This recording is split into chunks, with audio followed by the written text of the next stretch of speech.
नमस्ते mummy papa. तो आज की इंग्लिश क्लास में पार्टिसिपेट करने के लिए धन्यवाद। आज हम इंग्लिश का तीसरा लेटर यानी कि लेटर सी सीखेंगे। जी हाँ, बच्चे को सी सिखाने के लिए सबसे पहले थोड़े मजेदार तरीके से सी दिखता कैसा है ये बताएंगे। इसके लिए हम हवा में उंगली से लेटर को ट्रेस करेंगे। तो कैपिटल सी दिखता है कुछ ऐसा, बिल्कुल आधे सर्कल जैसा। और इसको आप बच्चे के लिए इंटरेस्टिंग बनाने के लिए उन्हें बताइए कि देखिए चंदा मामा जैसा दिख रहा है। तो इस तरीके से कैपिटल सी ट्रेस करा दिया। अब स्मॉल सी भी ट्रेस कराते हैं, क्योंकि स्मॉल सी कैपिटल सी का बस छोटा वर्जन होता है। स्मॉल सी ट्रेस कराने के लिए जितना बड़ा कैपिटल सी ट्रेस कर रहे हैं उसका आधा ट्रेस सर्कल स्मॉल सी के लिए बनाएंगे। Capital C small C. तो आप देखेंगे कि मैंने ऊपर से चालू किया कैपिटल सी के लिए और आधे ऊपर से चालू किया स्मॉल सी के लिए। इस तरीके से बच्चे को समझ आ जाएगा कि सी दिखता कैसा है, और वो कभी भी सी देखेंगे तो उन्हें याद आएगा कि सी हाफ सर्कल जैसा दिखता है। इसी चीज को और अच्छे से उन्हें याद कराने के लिए आप एक थाली में रेत या मिट्टी या फिर आटा जो आपके पास हो थोड़ा सा रख दीजिए और बच्चे को अपनी उंगली से सेम लेटर सी कैपिटल और स्मॉल में ट्रेस करने को कहिए। जब ये हो जाए तब हम अगले पड़ाव पर आएंगे जिसमें हम सी की आवाज समझेंगे। तो अब बच्चे को बताइए कि सी की आवाज होती है क।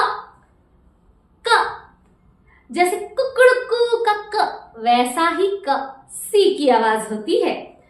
तो अब बच्चे को सी की आवाज पहचानने के लिए हम कुछ शब्द बताएंगे। पहला शब्द कैट। कैट, कैट में क की आवाज है। ध्यान से सुनिएगा। Cat, cat, cat. आप देख रहे हैं कि कैट क की आवाज से ही चालू होता है, इसलिए कैट में सी लेटर है। दूसरा शब्द कार। कार, क्या कार में क की आवाज है? जी हाँ, कार में क की आवाज है, इसलिए कार में सी छुपा हुआ है। अगला वर्ड कैब। कैब, क्या कैब में क की आवाज है? कैब में क है। ध्यान से सुनिए। कैब, क एब, क एब, कैब। इसका मतलब कैब में भी सी है। तो अब जब बच्चे को क की आवाज पहचानना थोड़ा आ गया है, तो अब हम आ जाते हैं कुछ ऐसे शब्दों पर जिनमें क से चालू ना हो रहा हो बल्कि क की आवाज बीच में है। जैसे कि एक्टर। एक्टर, क्या इसमें क की आवाज है? Actor, actor. एक्टर में क की आवाज छुपी है, इसका मतलब एक्टर में सी बीच में कहीं है। अगला शब्द एकॉर्न। एकॉर्न, क्या एकॉर्न में क की आवाज आ रही है? हाँ, एकॉर्न में क की आवाज है। एक और न, एक और न, एकॉर्न। इसका मतलब एकॉर्न में भी क की आवाज है और एकॉर्न में सी लेटर बीच में है। अब जैसा कि हमने पहले ए बी के साथ कर रखा है, अब बच्चे को गेम के साथ सिखाएंगे कि उसे समझ आ जाए कि वर्ड में सी है या नहीं। तो मैं आप लाइन से कुछ वर्ड्स बोलूंगी। ये वर्ड्स आप चाहे तो ये वीडियो भी बच्चे को दिखा सकते हैं यहाँ इसके बाद से, या फिर आप खुद बच्चे को ये वर्ड्स बोलकर सुना सकते हैं जो आपको इजी लगे। पहला वर्ड कैप। कैप, क्या कैप में क की आवाज है? फिर से बोलूंगी कैप। यस, कैप में क है, यानी कि कैप सी से चालू हो रहा है, CAP कैप। चलिए अगला वर्ड, कप। कप, क्या कप में क की आवाज है?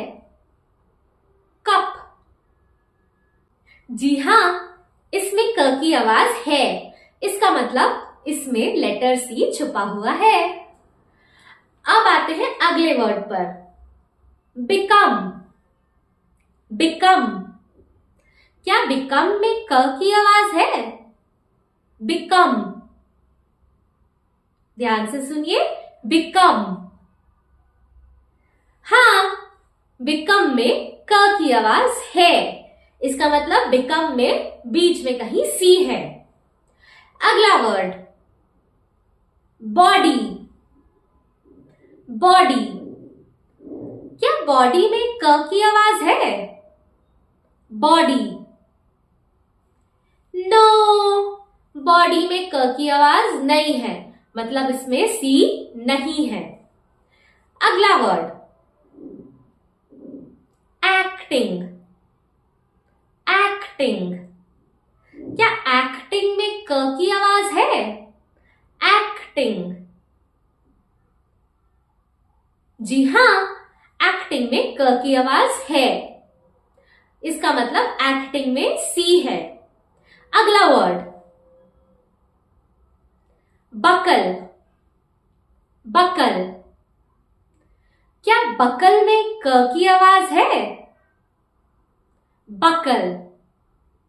जी हां, बकल में क की आवाज है। इसका मतलब बकल में C है। तो इस तरीके से गेम के रूप में हमने बच्चे को बता दिया कि क की आवाज जब भी सुनाई दे मतलब लेटर वर्ड में C है, और अगर क नहीं सुनाई दे मतलब उसमें C नहीं है। उम्मीद करती हूं कि आपको और आपके बच्चे को C लेटर अब लिखना और उसको साउंड से आइडेंटिफाई करना आ गया है। तो चलिए, क्लास खत्म करने से पहले मैं आपसे कुछ सवाल पूछ रही हूं, जिनका उत्तर आप मुझे व्हाट्सएप पर चैट या वॉइस नोट के थ्रू भेज दीजिएगा। सबसे पहले, क्या आपके बच्चे को C ट्रेस करते बना? हवा में या आटे में, जैसे भी। अगर हाँ तो हमें बताइए, अगर नहीं तो भी बताइए, ताकि हम अपनी अगली क्लासेस उस अकॉर्डिंगली बना पाए। दूसरा सवाल, आखिर कितने शब्दों में आपके बच्चे ने सही आइडेंटिफाई किया कि उसमें C यानी कि क की आवाज है कि नहीं? हमें बताइए कितने शब्दों में उनसे सही हुआ और कितनी बार गलत हुआ, ताकि हमें समझ आए कि बच्चे को कहाँ तकलीफ हो रही है। चलिए, तब तक के लिए बाय।